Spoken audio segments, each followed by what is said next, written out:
Olá, então eu sou a Tamar, sou gerente executiva da Biogás, sou engenheira química também e uma das autoras de trabalho aqui da Rio Gas, também publiquei junto com o Paulo Cunha, que vai estar aqui nesse painel.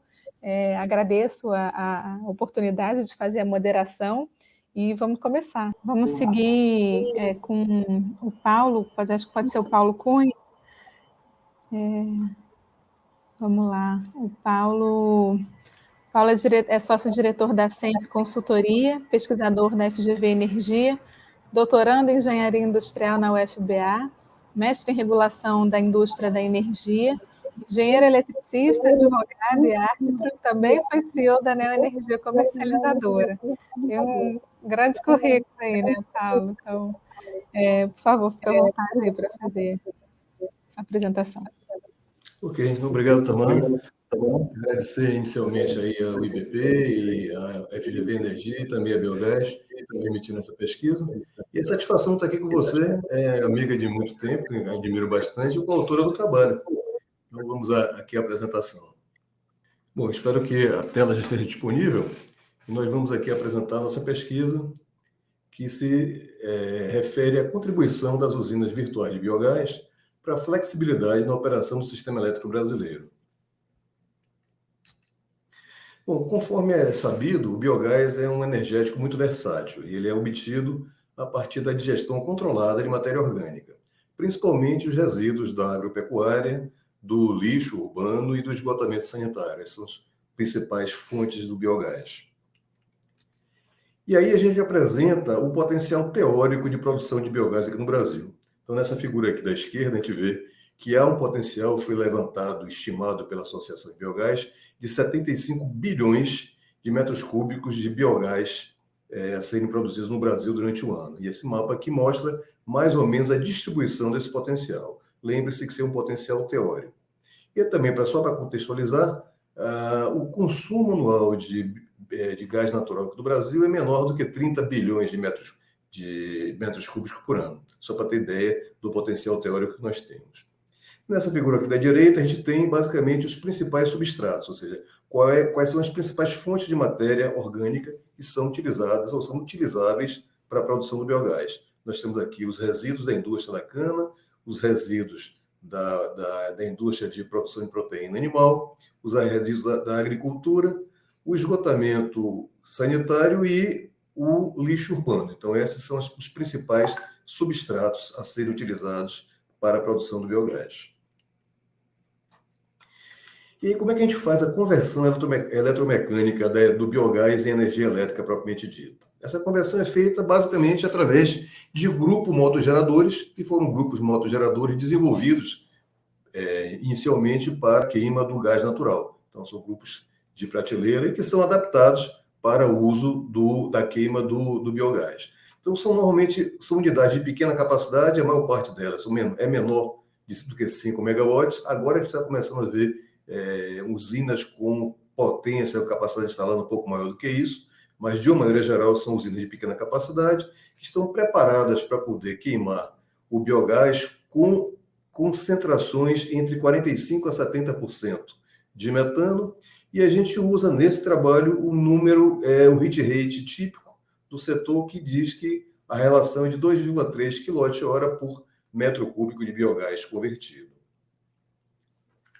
Importante a gente falar sobre as características elétricas, os atributos elétricos da produção da eletricidade a partir do biogás. A primeira delas, conforme já comentamos, são unidades produtoras de pequeno porte, ligados diretamente à rede de distribuição, portanto, são tipicamente unidades de geração distribuída.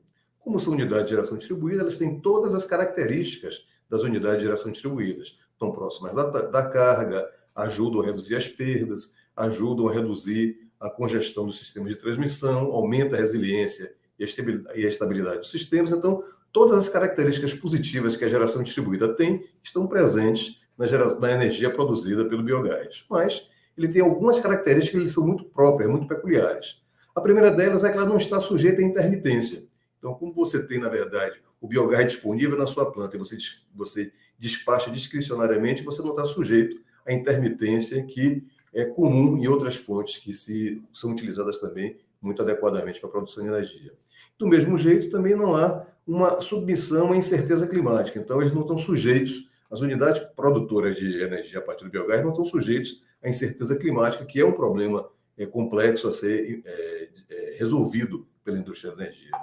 O biogás é armazenável, obviamente que por pequenos períodos de tempo, mas um armazenamento que permite que você controle sua produção, e a controlabilidade é outra característica importante na produção de energia a partir do biogás. E o que se percebe é que o conjunto desses atributos, esses atributos que são muito específicos da geração do biogás, lhe permitem uma grande capacidade de modulação, que é basicamente a possibilidade de você discricionariamente distribuir a sua produção de energia ao longo das horas do dia. E a gente vai ver no exemplo posterior por que essa capacidade de modulação é tão importante para o funcionamento do setor elétrico. Quando a gente vai projetar o cenário de penetração do biogás na matriz elétrica brasileira, a gente inicialmente projetou aqui o potencial teórico. Esse potencial teórico aqui que nós tínhamos nos referido, de 77 bilhões de metros cúbicos de biogás, já existentes no presente, eles, se convertidos completamente em energia elétrica, estaria correspondendo a uma capacidade, a uma energia associada de 15 mil megawatts médios. Isso seria o resultado da conversão da totalidade da biomassa, da totalidade do biogás potencial. Mas a gente sabe que o potencial teórico é basicamente uma abstração, é aquilo que se conseguiria se você convertesse toda a biomassa disponível em biogás. E a gente sabe que isso não é verdade, porque existem limitações econômicas, existem limitações técnicas e logísticas, por isso que a gente fala de potencial eficaz, que é o potencial que de fato vai ser aproveitado, superadas as limitações econômicas, logísticas e tecnológicas. Então, desse jeito, a gente acredita que podemos ter trajetórias com essa característica aqui que nós propusemos. Ou seja, nós saímos aqui da ordem de pouco mais de 300 megawatts médio de energia produzida, chegando nessa trajetória aqui com cenários baixo, intermediário e alto. É importante observar que aqui, numa trajetória com esse tipo de características absolutamente realísticas, a gente pode chegar a montantes da ordem de 5 mil megawatts médios ainda no horizonte de planejamento decenal. Então, a gente vai ver aqui, nesse exemplo que a gente vai colocar agora, o que significa para o sistema elétrico brasileiro dispor de 5 mil megawatts médios de energia flexível e despachável. Então, para isso, a gente vai pegar aqui e mostrar uma curva de carga típica de um dia típico do Brasil. Isso aqui foi capturado no site do ONS e representa o comportamento da carga de energia brasileira no dia típico. A gente percebe que essa é a carga, e quando a gente vai olhar um pouco mais detalhadamente, essa carga tem duas parcelas. Ela tem uma parcela de base, que ela sempre está presente e vai ter que ser atendida, e para o atendimento dessa parcela, os atributos mais importantes são a quantidade de energia, ou seja, o volume de energia disponível e seu baixo custo, são os atributos mais importantes. E temos uma segunda parcela, que é uma parcela variável. É uma parcela que exige muito mais esforço, muito mais argúcia do operador, porque ela exige a necessidade de você fazer a compatibilização instantânea de oferta e demanda. Então, o grande esforço do operador é basicamente atender a essa carga, essa parcela variável da carga. Quando a gente dá um zoom na parcela variável, a gente percebe que ela tem uma magnitude razoável, no mercado brasileiro está da ordem de 25 mil megawatts, e a gente, lançando em cima dessa parcela variável aquela quantidade de energia possível de ser conseguida pelo biogás, a gente percebe que aqui eu lancei os 5 mil megawatts médios do biogás com determinado formato. E aí, na hora que eu acresço ao sistema brasileiro essa quantidade de energia, eu vou ter uma carga líquida com outro perfil. E fica óbvio que o perfil resultante da penetração do biogás é um perfil muito mais flash e, portanto, se é mais reto, com a ponta muito menos aguda, é muito mais seguro, muito mais fácil de operar e o mais importante, muito mais barato. E agora a pergunta que não quer calar: qual é a mágica que faz com que a produção de uma miríade de unidades pequenas, absolutamente independentes, vá se comportar de forma homogênea, forma tailor-made, capaz de gerar esse tipo de comportamento? E a mágica é explicada por esse fenômeno que tem acontecido no mundo todo, que são as usinas virtuais, as VPPs. A usina virtual é um conceito que tem sido desenvolvido e tem avançado rapidamente, na medida em que os recursos energéticos distribuídos foram ficando cada vez mais frequentes. Então, nós temos com recursos energéticos que inicialmente eram muito concentrados e agora estão muito próximos da carga, nós temos a pequena geração, o armazenamento distribuído, a resposta da demanda, a microgeração e as microredes.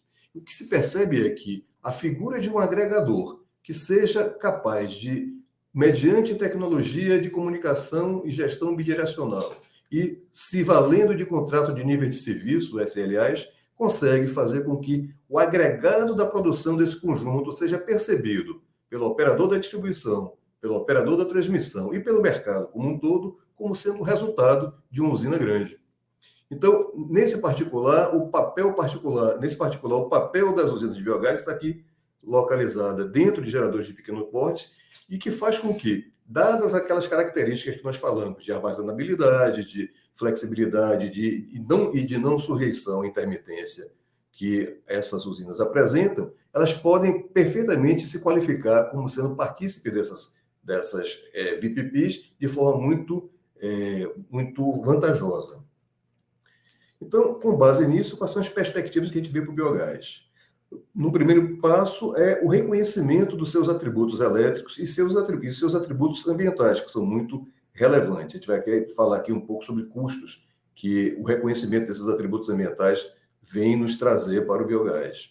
Outra coisa é a nossa expectativa de que essas VPPs, essas usinas virtuais que têm sido desenvolvidas com base na criação e no desenvolvimento da figura do agregador, que elas se desenvolvam com a rapidez que seja necessária. Então, investir e continuar na pesquisa, e continuar no aprimoramento de desenho de mercado de energia, para que as VPPs avancem, é uma expectativa que é muito promissora do ponto de vista da perspectiva do biogás. Um ponto relevante é que o biogás, enquanto energético, é um energético que apresenta custos operativos negativos. É um conceito até bem paradoxal, porque quando você está pensando em combustíveis fósseis, você fala de custos operativos positivos, você paga para conseguir o seu energético. Ou você pode ter alguns energéticos que têm custo operativo nulo, como, por exemplo, o sol ou o vento, você não paga.